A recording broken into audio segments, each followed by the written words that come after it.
Alors j'ai écouté l'autre jour, hier je crois, un débat sur l'interdit interdit qui était déjà ancien, je crois, avec Éric Zemmour et une dame dont j'ai pas retenu le nom, sur la question de l'immigration.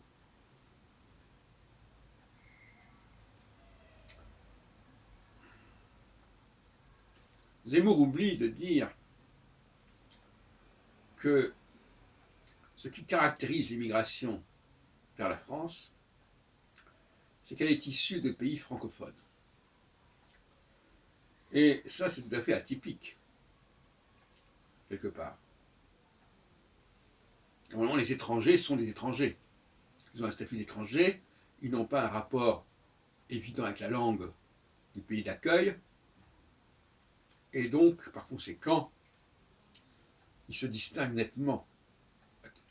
Ils ont une attitude d'attente, ils veulent apprendre la langue. Or, les immigrés qui vivent en France n'ont pas ce problème. Ils connaissent déjà la langue française.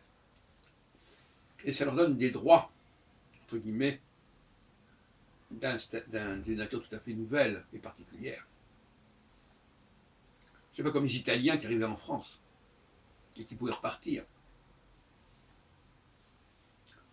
Les gens qui viennent, les gens francophones qui viennent en France peuvent très bien se sentir chez eux en France.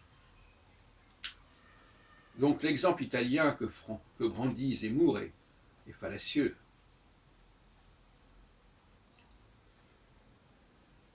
Il est beaucoup plus facile. Par exemple, l'Allemagne accepte les Turcs, mais les Turcs au départ ne sont pas germanophones.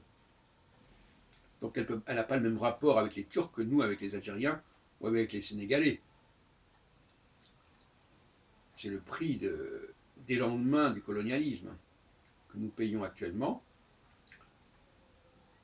Et au fond, comme je disais dans une autre vidéo, c'est peut-être une chance. Cette immigration francophone peut être le tremplin pour une forme de néocolonialisme de l'Afrique, au nom justement de la francophonie.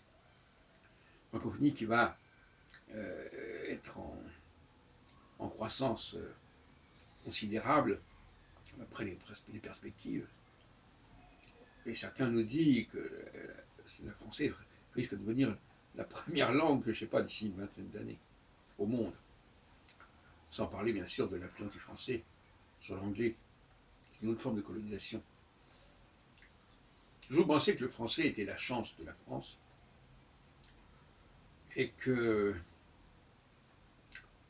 ne pouvait pas renoncer à cette richesse.